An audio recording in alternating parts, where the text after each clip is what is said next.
Lectura del libro de los Hechos de los Apóstoles. En aquellos días, Pedro se puso en pie en medio de los hermanos. Había reunidas unas 120 personas y dijo: Hermanos, tenía que cumplirse lo que el Espíritu Santo, por boca de David, había predicho en las Escrituras acerca de Judas, el que hizo de guía de los que arrestaron a Jesús, pues era de nuestro grupo y le cupo en suerte compartir este ministerio. Y es que en el libro de los Salmos está escrito: que su morada quede desierta y que nadie habite en ella, y también que su cargo lo ocupe otro. Es necesario, por tanto, que uno de los que nos acompañaron todo el tiempo en que convivió con nosotros el Señor Jesús, comenzando en el bautismo de Juan hasta el día en que nos fue quitado y llevado al cielo, se asocie a nosotros como testigo de su resurrección. Propusieron dos: José, llamado Barsabá, de sobrenombre Justo, y Matías.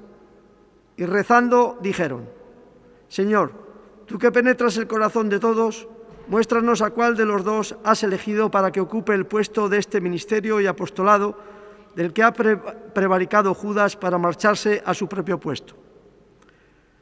Le repartieron suertes, le tocó a Matías y lo asociaron a los 11 apóstoles.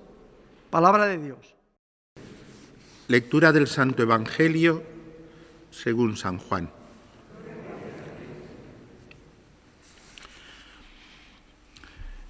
En aquel tiempo dijo Jesús a sus discípulos: Como el Padre me ha amado, así os he amado yo.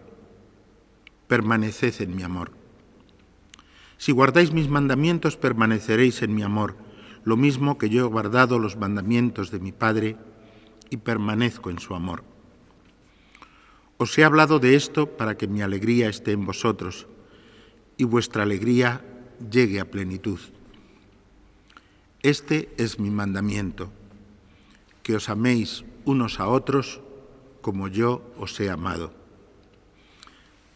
Nadie tiene amor más grande que el que da la vida por sus amigos. Vosotros sois mis amigos si hacéis lo que yo os mando.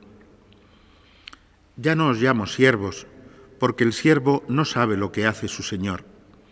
A vosotros os llamo amigos, porque todo lo que he oído a mi Padre os lo he dado a conocer. No sois vosotros los que me habéis elegido. Soy yo quien os he elegido y os he destinado para que vayáis y deis fruto y vuestro fruto permanezca. De modo que lo que pidáis al Padre en mi nombre os lo dé. Esto os mando, que os améis unos a otros. Palabra del Señor.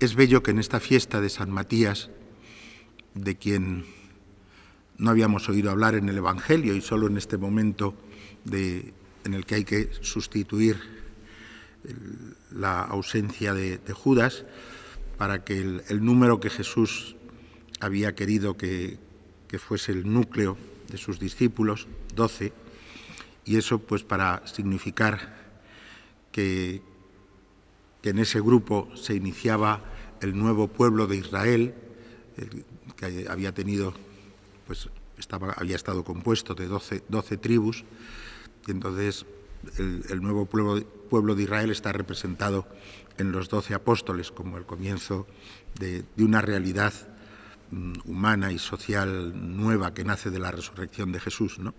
La Iglesia. Pues a la hora de completar, los hechos nos cuentan cómo fue elegido Matías y ya está, es todo lo que sabemos de él hasta ese momento.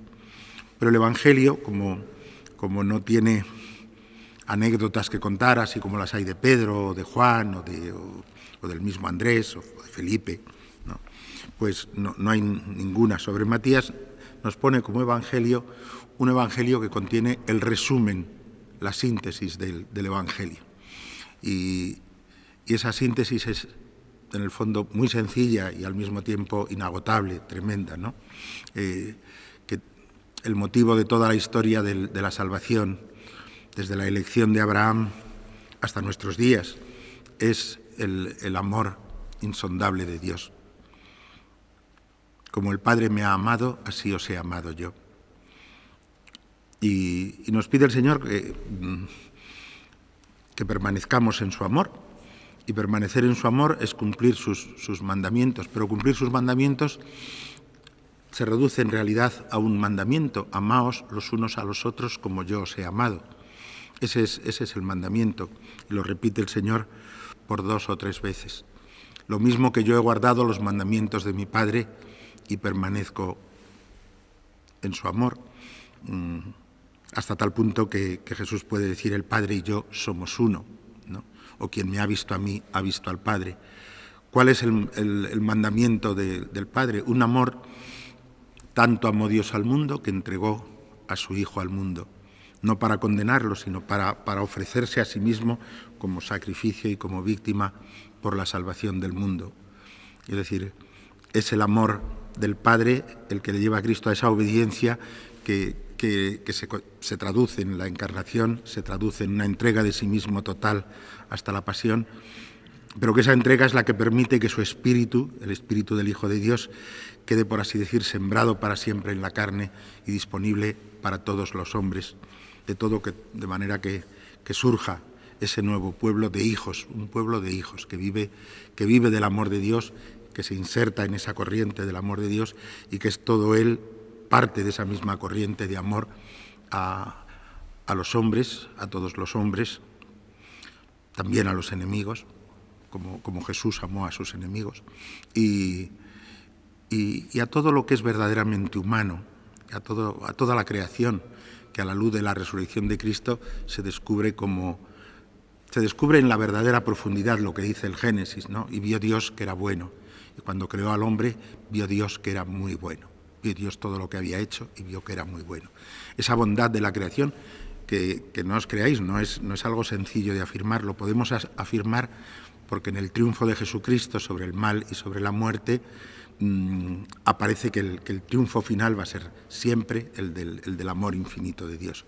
Si no, habría que creer en otro Dios más poderoso que Dios, en el maligno, como si el maligno fuera más poderoso que Dios, y no lo es. Por lo tanto, el triunfo final es del amor infinito de Dios. Y la esperanza para nuestra vida y el secreto para nuestra vida humana es justamente el insertarse en esa corriente de amor que va del Padre al Hijo, del Hijo a nosotros y de nosotros al mundo, ¿no? Y Jesús dice: os he hablado de esto para que mi alegría esté en vosotros y vuestra alegría llegue a plenitud.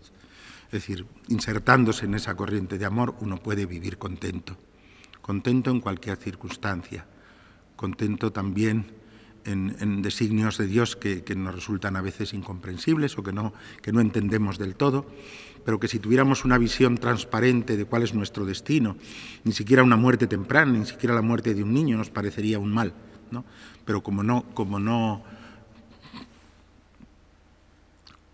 es transparente la realidad por obra del pecado que hay en nuestro corazón y del que participamos, y del pecado del mundo del que participamos todos, sencillamente desconfiamos del amor de Dios, ¿no?